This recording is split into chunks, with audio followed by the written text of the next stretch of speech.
அல்லாஹ் பெற்றோர்களிடத்தில் நல்ல முறையில் நடந்து கொள்ளுங்கள், இஹ்சானோடு நடந்து கொள்ளுங்கள் என்பதை அல்லாஹ் வலியுறுத்தி கொண்டே வருகிறான்.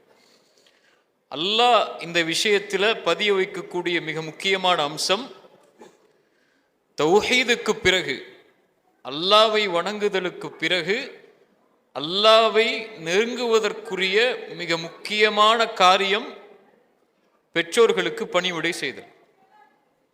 இது இன்பமான செய்தி தானே. இதுல இன்னொரு எச்சரிக்கையான செய்தியும் இருக்கு. அப்படியே மாற்றமா சொல்லுங்க, ஷிர்கிற்கு பிறகு, அல்லாவை வணங்காதலுக்கு பிறகு, அல்லது அல்லாவுக்கு இணையாக ஒரு உறவை ஏற்படுத்தி அவனை வணங்குதலுக்கு பிறகு மிக மோசமான ஒரு காரியம், மிக கொடூரமான ஒரு பாவம் இந்த உலகத்தில் உண்டென்றால் பெற்றோர்களுக்கு மாறுபட்டு நடத்தல். சொல்றது புரியுதா எல்லாருக்கும்? அல்லாஹ் உங்களை அவனுடைய அப்தாக ஏற்றுக்கொள்வதுடைய முதல் அம்சம் இந்த வசனத்தின் அடிப்படையில் தௌஹீத்.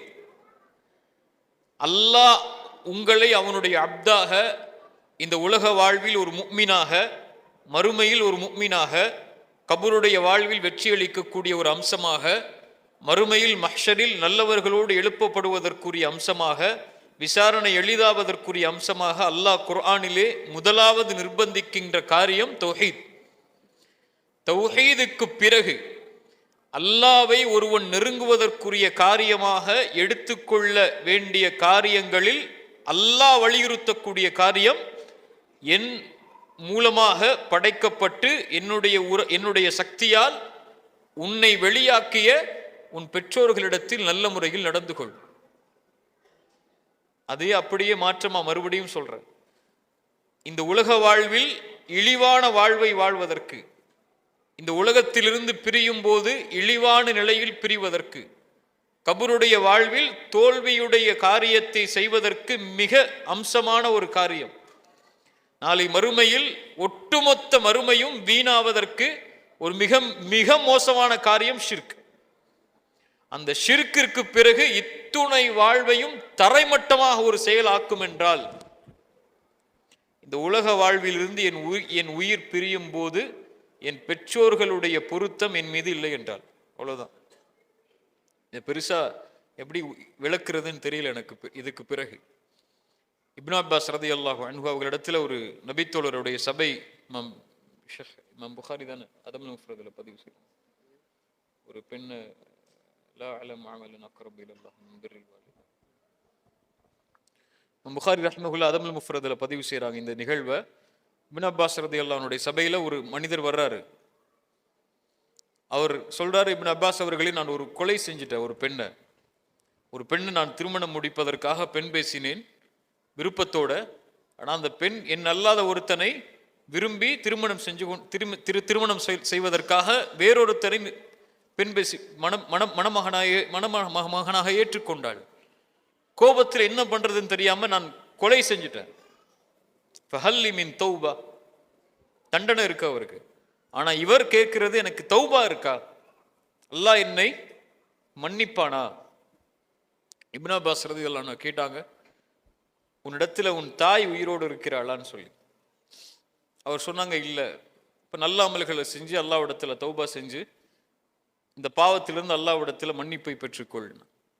நபித்தோழர்கள் கேட்டாங்க, தோழர் அவர்களே, ஏன் அந்த ஆணிடத்துல அவர் அந்த செஞ்ச பாவத்துக்காக தாய் உயிரோடு இருக்காளான்னு கேட்டீங்கன்னு. இப்னு அப்பாஸ் சொன்னாங்க, ரசூலுல்லாஹுடைய வளர்ப்பில் வளர்ந்த அந்த மாணவர் சொன்னார்கள், அல்லாஹ்வுடைய தூதருடைய செய்தியை ஏந்திய நிலையில், லா அலமு அமலன் அக்ரபு இலல்லாஹி மின் பிர்ரில் வாலிதா, எனக்கு ஒரு செயலை தெரியாது அல்லாஹ்விடத்தில் நெருங்குவதற்கு தாய்க்கு பணிவிடை செய்வதை தவிர. சுப்ஹானல்லாஹ், இதை விட என்ன வார்த்தை சொல்ல முடியும்? இந்த உலகத்துல நம்ம தாய் தந்தை உயிரோடு இருந்தால், இந்த செய்திகள்ல ஏதாவது நம்முடைய வாழ்வில் இருந்தால், அல்லாஹ்வுக்காக மன்னிப்பு கேட்டுக்கொள்ளுங்க. அவங்க இடத்துல அவங்க மரணமாக இருந்தாங்கன்னா அவங்களுக்காக துஆ செய்யுங்க, சதக்கா செய்யுங்க. இந்த உலகத்துல இதைவிட ஒரு நல்ல காரியம், பாவமான காரியம் இருக்க முடியாது. பணிவிடை செய்வதும் மாறு செய்வதையும் ஏற்றுக்கொண்டு வாழ்வது. தாய் தந்தை தான் மிக முக்கியமான அம்சம் உறவுகளில். மனைவியை விட அல்லது கணவனை விட ஒரு பெண்ணுக்கு நெருக்கமாக, ஒரு ஆணுக்கு நெருக்கமாக இருக்க வேண்டிய உறவு தாய் தந்தை. அந்த பணிவிடையை விட்டுட்டு இந்த உலகத்தில் நீங்கள் எவ்வளவு பெரிய பட்டத்தை உங்களுடைய மனைவியிடத்திலையும், எவ்வளவு பெரிய பட்டத்தை உங்களுடைய குழந்தைகளிடத்திலையும், இந்த ஊர் மக்களிடத்திலையும், அல்லது உலகத்திடத்திலையும், அல்லது வேறு எந்த ஒரு அமலை நீங்கள் சுமந்திருந்தாலும், இந்த ஒரு அமலில் முழுமையாக இல்லை என்றால் அல்லாஹ் நம்மை அவனுடைய அப்தாக ஏற்றுக்கொள்ள மாட்டான். குடும்ப உறவுகள் சம்பந்தமாக பேசுகின்ற பொழுது குறிப்பாக தாய், அதுபோல தந்தை, சில பொழுது